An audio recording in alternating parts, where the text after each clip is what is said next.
వికారాబాద్ జిల్లా కుల్కచర్లలో దారుణం జరిగింది. యాదయ్య అనే వ్యక్తి తన భార్య, వదిన, కూతురును హత్య చేసి ఆ తర్వాత తాను కూడా ఆత్మహత్య చేసుకున్నాడు.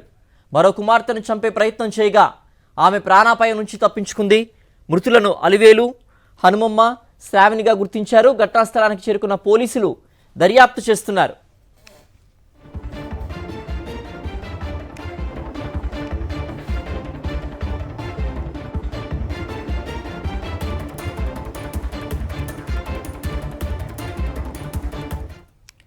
వికారాబాద్ జిల్లా కుల్కచర్లలో దారుణం జరిగింది. యాదయ్య అనే వ్యక్తి తన భార్య, వదిన, కూతురును హత్య చేసి ఆ తర్వాత తాను కూడా ఆత్మహత్య చేసుకున్నాడు. మరో కుమార్తెను చంపే ప్రయత్నం చేయగా ఆమె ప్రాణాపాయం నుంచి తప్పించుకుంది. మృతులను అలివేలు, హనుమమ్మ, శ్రావణిగా గుర్తించారు. ఘటనా స్థలానికి చేరుకున్న పోలీసులు దర్యాప్తు చేస్తున్నారు. మరింత సమాచారం మా ప్రతినిధి విక్రమ్ అందిస్తారు. విక్రమ్, వికారాబాద్ జిల్లా కుల్కచర్లలో జరిగిన ఈ దారుణ ఘటనకు సంబంధించిన పూర్తి వివరాలేంటి? వికారాబాద్ జిల్లా కులచేర మండల కేంద్రంలో దారుణం జరిగిందని చెప్పుకోవచ్చు.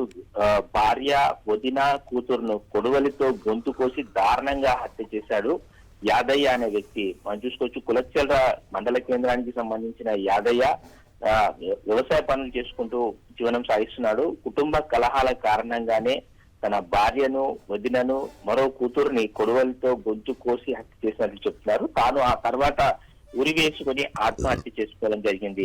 దీనికి సంబంధించి కుటుంబంలో కలహాలున్నాయి. కలహాల కారణంగానే ఆత్మహత్య చేసుకున్నట్లు కుటుంబ ప్రజల పక్కన వాళ్ళైతే చెప్తున్న పరిస్థితి ఉంది.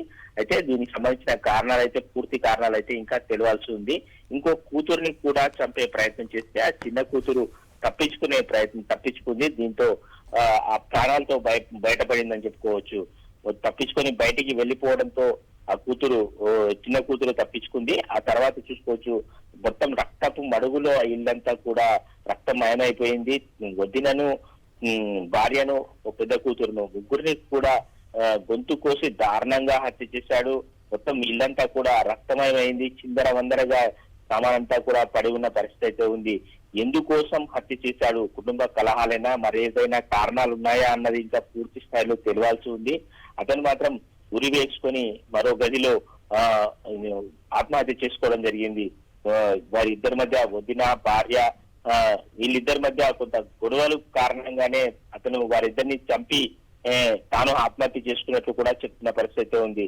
పూర్తి కారణాలు అయితే ఇంకా తెలియాల్సి ఉంది. కులచెల్ర మండల కేంద్రంలోనే ఈ ఘటన చోటు చేసుకుంది. సిద్ధు. ఓకే విక్రమ్.